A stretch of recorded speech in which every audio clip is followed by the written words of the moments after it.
Are you ready to find out what's going to make you a great public speaker? Let's do this.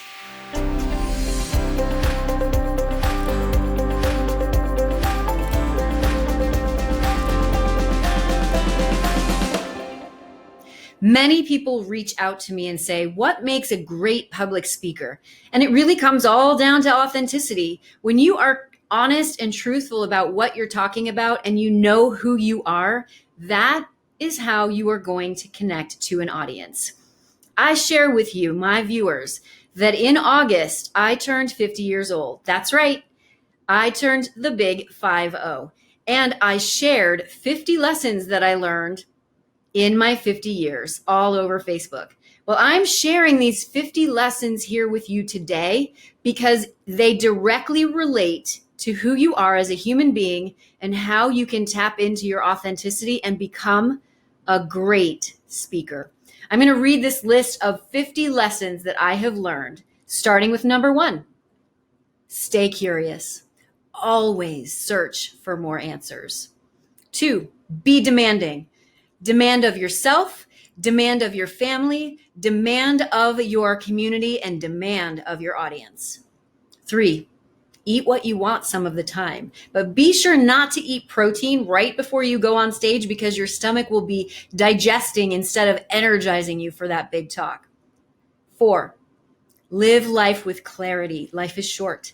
Be sure what stages you want to speak on. Live life fully clear. Do not waste time on things that you're not clear about. 5, stop caring what other people think. If you walk onto that stage and you're concerned about what the audience is going to think, you're not going to be supporting them and serving them. You're making it about you. So be sure to stop caring what other people think. 6, date someone who's not your type. Now, this doesn't directly relate to public speaking. However, if you date someone who is not your type, they're going to push you outside of your comfort zone. And being outside of your comfort zone is exactly what happens when you step onto a big stage. 7, do everything with intention instead of perfection. If you are clear on your intention when you're delivering a big talk, the perfection goes away and you relate to us as a human being. You're no longer robotic. 8, your energy is powerful. Do not forget that it impacts everyone that it comes in contact with. So if you walk onto that stage and your energy is negative, you're going to infect everyone in the room. Be very conscious of your positive energy when you step onto that stage. Send notes by mail often. I love sending love notes. I love sending letters. And it's really impactful and powerful when you send a piece of paper, stationery, a beautiful card to the person who hosted your event. That is going to be so meaningful, far more meaningful than a simple email. Spend time thinking. Spend time thinking in your life, and also spend time thinking the night and the day before you take a big stage. When you are clear on how you're going to show up and you have thought through that process, you will deliver. You will command that stage and that audience. Number 11, move from being a victim into a creator often and with grace. If something goes wrong on stage, if you have a tech failure, do not go into victim mode. Move into creator mode. I would love some support from the AV crew. Can you all come up here and help us figure this out? Create. Do not become a victim. Never make something wrong. Simply observe it. If you've got a heckler in the audience, do not make that person wrong. Observe it, address it, move on from it. 13, display your energy on that stage. Do not give it away. You're going to be asked to stick around and answer some questions. You do not want to be tired. So display your energy. Remember, do not give away your energy. 14, identify your values and uphold them relentlessly. Whether you are upholding your values in life or upholding your values on that stage by how you're delivering the material and the material that you are delivering and what you're selling and how you're inspiring and what your call to action is, must always be connected to your values. 15, practice forgiveness for yourself and others often. If you stumble, forgive yourself immediately and move on. If you say a wrong word, forgive yourself and move on. If we spend time thinking about, oh, I just messed up, guess what? You're removing that precious time of serving the audience. You're eliminating that precious time of serving the audience. Forgive yourself immediately and move on. 16, get a second opinion. If you are being asked to speak at a TED stage and you don't know anything about the organizer, get a second opinion. In life, get a second opinion. When you go to the doctor, same thing. When you take a TED stage, find out if that organizer knows what they're doing. Get a second opinion. 17, separations do not have to be breakups. If you do an event and you're not asked back the next year, that's a separation. You're both going in different directions. It's not a breakup. No hard feelings. Do not waste time on hard feelings. 18, spend time with people who know more than you. If you're going to try to up-level yourself as a speaker, spend time in groups where people have done it more. You want to learn from people who've done this before you, and you want to mentor those who have yet to do as much as you. Spend time with people who know more than you so that you can up-level quickly as a speaker and start sharing that important message and changing and even saving lives. 20, invest in yourself. If you go to a speaking event and you have not bought a new suit or a new dress, or at least found something that is really fresh and well pressed, you are not investing in yourself, and everyone in the audience will see that. You need to invest in yourself at all times. Show up fully. 21, invest in your business. You must invest in your business of speaking, and that might mean getting a coach. It might mean reading books. It might mean booking rehearsal space so that you're rehearsing in a location that's not your living room. This is a business, and I want you to invest in it. 22, you're going to leave a legacy behind whether you know it or not. So choose what's the legacy you are going to leave behind. My legacy is to make the world a better place by amplifying and elevating voices who might need the support to do that. And every single day I show up serving all of those voices. I want to make the world a better place and leave a legacy of authentic, dignified, heart-centered speakers. I want you to identify yours now. 23, learn the names of the people who check you out at the grocery store. And I say this again, this is 50 lessons that I've learned in my 50 years, but these are apply to public speaking. If you learn all of the names of the people checking you in at the event, all of the people who are doing the tech, learning their names means they're going to support you further when you need their help. So make that connection, human to human. Spend time listening. When you give a big talk, you're going to have a lot of people coming up to you afterwards and asking you tons of questions and telling you their stories. I know you might be tired, but listen, give them the opportunity to share their very important message with you because you've just inspired them to share it. And that is a responsibility. 25, stop tolerating things. If you keep going to events where you're not getting paid, think about that. Stop tolerating events where you're not being paid, where you're actually paying to go there, where you're using your gas, you're using your car, you have to pay for your food. Think about what you're tolerating and stop. That's in life too. 26, do what you desire, not what other people desire for you. If you love talking about a certain topic and everybody's asking you to talk about something else, think about what's making you happy. Think about what you desire in the world. Think about what you desire to actually talk about, and do not let anybody talk you out of it. 27, spend more time with people who are not like you. When you spend time with people who are not like you and who haven't grown up like you, they don't have the same color skin as you, they don't have the same spiritual belief as you, they may not speak the same language as you, you are going to learn something extremely important. And again, going back to humanity, these 50 lessons that I learned in my 50 years are all about humanity, and they also directly connect to authenticity, which is what is going to make you move from being a good speaker to a great speaker. 28, grief is part of life. Mourning is something that we all have to go through as a human being. When you understand that grief, mourning, the loss, and living go together, you will be able to move on from anything that's really, really difficult. And I'm not saying you can't have the experience, but you have to understand that grief is part of life. If you are not asked back to a speaking event and you're mourning the loss of that and you're grieving it and it makes you sad or it even makes you angry, know that that's part of life. You need to move through it so you can get past it, so you can find the next event where you can actually start serving people. 29, happiness is a choice. I say this not in relationship to clinical depression, but in relationship to how you show up in the world. If it's raining outside, I can either choose to be unhappy about it, or I can choose to realize that that rain is going to make the trees greener. That rain is going to make those flowers bloom. Choosing to be happy in a situation when your speaking event happens and the lights go out, or it's thundering and that one word that you really wished everyone had heard was missed. You can either choose to stay and be happy in that moment, or you can choose to be sad and miserable. It is up to you. 30, do not gossip. Gossip is negative energy. Gossip is taking up precious time.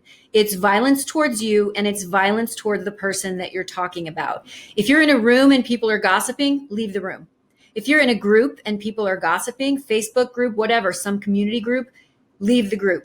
If you are hearing gossip and you decide to bring it to their attention so they can stop, that's another way. Do not gossip.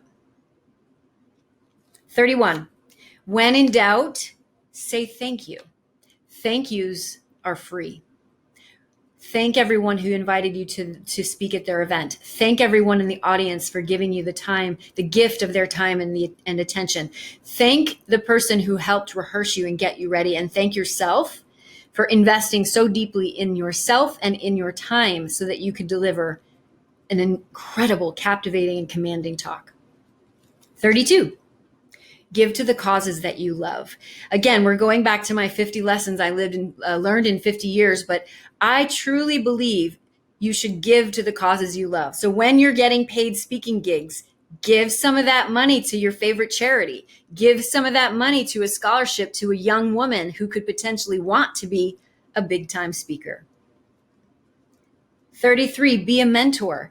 Mentoring is something that I take very seriously. When you are giving of your time to someone who is younger than you, who is going to learn from you, it is an incredible gift that you're giving yourself along with the mentee. So mentor someone, give them the opportunity to grow based on your life experience. 34, you are always in the right place at the right time. Exactly where you are is absolutely perfect. When you spend time wishing you were somewhere else, guess what, everybody? You're not serving your audience. So be really, really clear. You are all in the right place at the right time. 35, life happens because of you, not for you and not to you. Life happens because of you. And this is a Grant Cardone, and I love him. I think he's hilarious. Life happens because of you. If you are late to your event, it's because it's your fault. My team forgot to launch something that was very important several months ago. That's not on them. It's my company. It happened because of me. I didn't follow up. So really be conscious. If you walk onto that stage and something goes wrong, it's because you didn't do a tech rehearsal. It's because you didn't ask what the clicker felt like before you walked on, and your hand is advancing it too rapidly. It's not the clicker's fault. It's not the tech person's fault. It's your fault. So life happens because of you. 36, when something inspires you, share it with your community. If something happens in a talk, if something happens while you're on stage, share that with them in the moment. If somebody does something and they're nodding their head and they're raising their hand and they're excited, share that with the community in that very moment. And after you've done your talk and you've gotten incredible feedback and everyone's inspired and loving you, share that with your community. Continue to pass on the goodness. 37, be a good friend. Being a good friend, whether it's in life or whether it's on stage, requires eye contact, listening, heart-centered connection. Same thing. When you're on stage, think of yourself as being a good friend. Pay attention to them. Give them everything of you. Make sure you show up fully and prepared. You wouldn't show up late to a friend's date. You wouldn't show up late and unprepared when it's your friend's birthday and you don't show up with a gift of some sort. So same thing goes. Show up on stage prepared and as if they're your friend. Laugh as often as possible. If something happens on stage, allow yourself to be in the moment. This is also about life. Laugh as often as possible. When you're rehearsing and you make terrible mistakes, have fun with it. Have fun with it. Laugh as often as possible. And cry when you feel like it. Now this I have something to say about. Cry when you feel like it in life, but do not cry when you feel like it on stage. When you cry on stage, you are preventing the audience from having an emotional experience. So this is the one caveat. Cry in your life anytime you feel like it. Never cry on stage. It's up to the audience to have the emotional experience, and they do not need to be taking care of you. 40, sit still. When you sit still in life, you become open to possibility, to new thoughts, to new ways of thinking. When you stand still on stage, you command an attention that is riveting. Stand still more often on stage. 41, speak up. If you need something at a tech rehearsal, if you need something from your event organizer, ask for it. Same thing in life. If you need something, if you desire something, if you see something that needs to be spoken up for, do it. You have one life. Speak up. 42, adopt the idea that you will. I will do this. I will have an amazing experience. I will captivate the audience. I will inspire change and action. Not I can. I will. 43, get up an hour earlier every single day. This is in life and as a speaker. When you get up an hour earlier every single day, you are going to have more productivity. You're going to get an hour worth's work done. You're going to have an hour extra time to read, to meditate. 1 hour earlier will change your life. It will also elevate you to the next level of speaker. 44, pay attention to what's actually happening.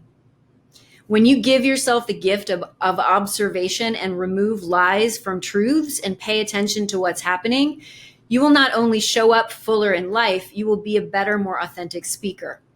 If you're paying attention to the audience and first the person in the front row has their arms closed and you think to yourself, they hate me, they hate the talk, oh my gosh, it's going to be awful. You don't know what's going on in their head. Afterwards, they might come up to you and say, that was the most incredible talk I've ever received. They might just be cold, which is why their arms are crossed. So pay attention to what's actually happening in real life and on stage. 45, do an extra lap. That means on the elliptical, on the track, on your Peloton, do one extra lap. You will. See how I didn't say you can? You will. You will do one extra lap, and it's that extra boost of energy that you're going to have the rest of the day. 46, go to the dentist. Now, this is very specific to 50 lessons I've learned in my 50 years, but if you go to the dentist, you're going to prevent a whole problem of happening later. Because if you're always preventative medicine with the dentist, you're not going to all of a sudden wake up with a toothache the morning you have to talk. I know that seems so obvious, but I'm sharing it here with you today. 47, look ahead. What's in the past is in the past, and spending time there is a waste of your precious time. If you drop a line on stage, do not spend time wishing you could go back and get it. It's in the past. Move on, and that's for life too. 48, be willing to receive. I love receiving standing ovations. I'm not embarrassed. I'm not apologizing for it. I love receiving standing ovations, and I've had my fair share. And when I receive those standing ovations fully, guess what? That's honoring the audience who stood to their feet. Receive fully. Stop saying I'm sorry. This is good in life and on stage. Never apologize from the stage. And you've heard me say this. You are the expert. Everyone is there to hear what you have to say. If you forget a line, if you advance a slide, if you can't remember something or you stumble over your words or your feet, do not apologize. Simply move on. And for all of you women out there, stop saying you're sorry when you get on an elevator and somebody backs up. Stop saying you're sorry when you've interrupted or think you've interrupted someone. Remove that from your vocabulary. And I'm in a happy marriage, so I don't mean never apologize. I mean stop saying you're sorry. 50, this too shall pass. I share this with you as a final thought because we're still in a global pandemic. I live in New York City, and I have lived in New York City for 3 decades. I moved here right after the coup in Russia. I was in Russia during the coup of Gorbachev. I moved to New York at the height of the AIDS epidemic. I was in New York City living in the East Village in Tompkins Square Park during all of those riots. I also was planning to marry my husband in June of 2006, I think. It was the swine flu, H1N1 hit, 2009, and we had to cancel our wedding. I also lived in New York City during 9/11 and was downtown when that happened and performed several days later at a theater. And now we are dealing with COVID-19. I say this and share this because this experience in life has given me profound authenticity. I cannot be anybody else but who I am based on these experiences. And I also know that this too shall pass. So I inspire you all today to think about all of the speaking engagements that you have applied for and gotten a not yet, which is what people say no. I call them not yets. Let that go. This too shall pass. Your experience in life is how and what makes you such an incredible, commanding, authentic, and captivating speaker. You have to show up every day as a human being. And I'm hoping that these 50 lessons that I learned in my 50 years that I have shared in August of 2020 can help support you in being even more authentic from the big stage. Let me know what your biggest takeaways are. And if you haven't subscribed yet, be sure to hit that subscribe button and notification bell so you get access to my latest video. And be sure to tune into the next video in this series. I so appreciate that you are here and will always respond to the comments. Big love.